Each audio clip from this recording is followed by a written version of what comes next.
Kadalasan nga natin ginagamit ang all-purpose cream sa paggawa ng mga dessert tulad ng ice cream, buko salad, macaroni salad.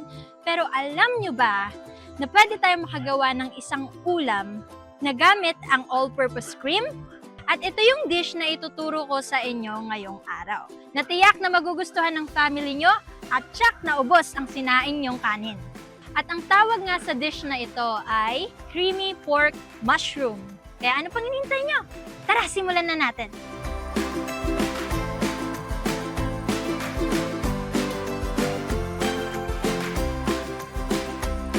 At ito nga yung mga ingredients na kailangan natin sa dish na ito. Unang-una is yung ating pork. So meron tayong ditong 1 kilo ng pork. Meron din tayo ditong 250 ml all-purpose cream.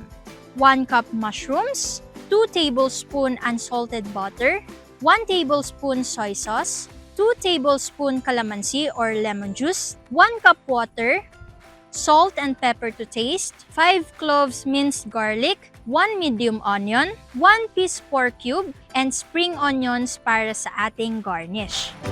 So, ang first step na gagawin nga natin is kailangan nating i-marinate tong pork natin sa calamansi and sa salt and pepper.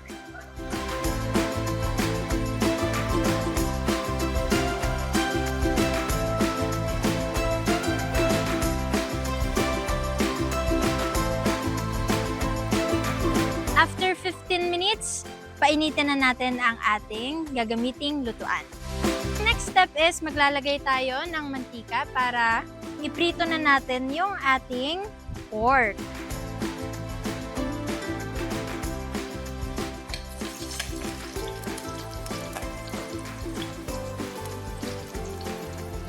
So, ipiprito lang natin to until golden brown.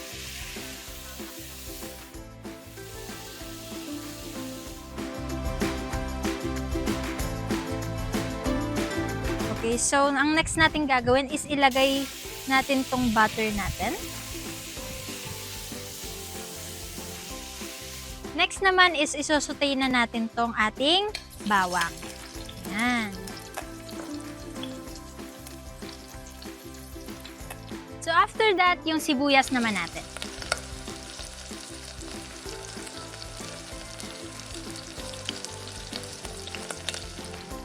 And next naman nating ilalagay is yung isa sa ating main ingredients, which is itong ating mushroom. And after nating isute yung ating mushroom, next na natin yung ating pork na niluto natin kanina.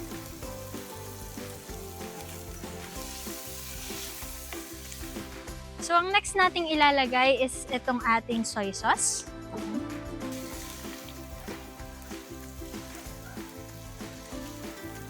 After that, ilagay na natin yung ating main ingredient, which is yung ating all-purpose cream.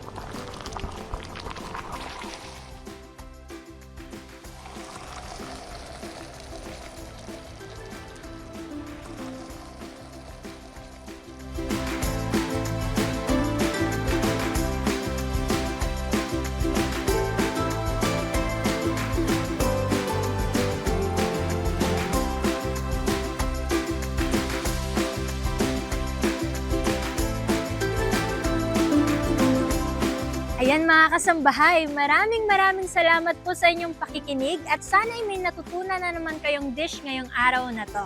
At tuwing nagluluto po tayo, don't forget to cook with love and cook it right!